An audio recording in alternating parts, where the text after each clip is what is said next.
बच्चे जब छोटे होते हैं और फिर धीरे धीरे धीरे बड़े होते हैं, बच्चों की सीखने की अलग अलग रीत होती है। कोई भी एक रीत बच्चा कैसे सीखता है, ज्यादातर बच्चे कैसे सीखते हैं, एनीवे नकल करके। बहुत बढ़िया, यस, पीछे लास्ट में सेंटर में ऑब्जर्वेशन। हाँ, ऑब्जर्वेशन, ओके, यस, यहाँ पे आगे देखकर, देखकर, यस, यहाँ पे आगे, यस, जो पेरेंट्स देख करते हैं वही बच्चे सीखते हैं। जो पेरेंट्स करते हैं वही बच्चे सीखते हैं, यस, यहाँ पे व्यवहार से, उनके व्यवहार से, बहुत बढ़िया, यहाँ पे પોતાના મમ્મી પપ્પાને જોઈને, પોતાના મમ્મી પપ્પાને જોઈને, यस, वहां सी में मैंने जब गुवाहाटी में ये सेशन लिया था तब किसी ने कहा था बच्चे गूगल से सीखते हैं। जो देखते हैं वही करते हैं, जो देखते हैं वही करते हैं, बहुत बढ़िया, सबके जवाब सही है। किसी ने कहा ऑब्जर्वेशन से, किसी ने कहा देख के, कहा किसी ने कहा नकल करके।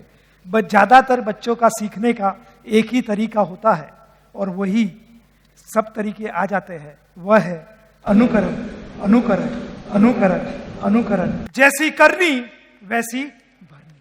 आज जैसा व्यवहार हम अपने माता पिता के साथ करेंगे वही हमारे बच्चे कल हमारे साथ करने वाले हैं। अगर ऊंची उड़ान भरनी है, हमारे पेरेंट्स के साथ अच्छे रिलेशनशिप होने बहुत जरूरी है। मैं 2 एग्जांपल देता हूं क्यों मुझे ऐसे सेशंस लीड करने पड़ते हैं। सूरत के वृद्धाश्रम में हमारी जो ये सेशन में रेडी करने के लिए कंटेंट टीम बनी है, वो टीम के साथ हम वेसु वृद्धाश्रम में गए थे। मुझे कहते हुए बहुत दुख होता है, एक माँ जिसके 6 बेटे, जब से छोटा बेटा जब 1.5 साल का था तब उनके हस्बैंड एक्सपायर हो गए, यानी कि डेथ हो गई उनकी। वो 6 बच्चों को मजदूरी करके उन्होंने बड़ा किया। आज 6 बेटे में से एक भी बेटा अपनी माँ को रखने के लिए तैयार नहीं है। माँ वृद्धाश्रम में बूढ़ी पड़ी है, उनका किराया भी कोई और देता है। मुझे कहते हुए दुख होता है, सूरत में मेरे फ्रेंड के रिलेटिव जो फैमिली सूरत का है, भाई 2 भाई सगे भाई ऊपर नीचे एक ही बंगलों में रहते हैं, मां को रखने वाला कोई नहीं है। बेटी किराए के घर में मां को रखती है। मां को कहती है कि मां तू मेरे घर पे आ जा। मां कहती है बेटी के घर पे हम नहीं आ सकते। वो अलग से मां के लिए घर रख के किराए के घर पे मां को रखती है। और सबसे दुख की बात यह है, वो मां का टिफिन भी वो बेटी के घर से जाता है।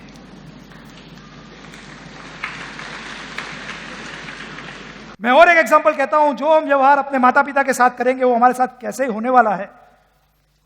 एक घर था जिस घर में एक बूढ़ी मां थी, बेटा, बहू और 4 साल का छोटा बेटा, जो उनके साथ चारों जन एक साथ रहते थे।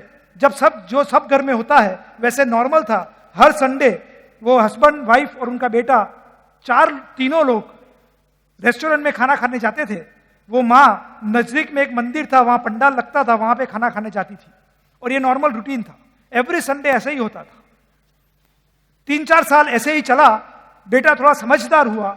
वो एक बार गाड़ी में, हस्बैंड आगे गाड़ी चला रहे थे, संडे इवनिंग का टाइम था, वाइफ बाजू में बैठी थी और बेटा पीछे बैठा था। हस्बैंड ने कहा कि अभी बिजनेस बहुत अच्छा चल रहा है, हम एक काम करते हैं, नया घर लेते हैं।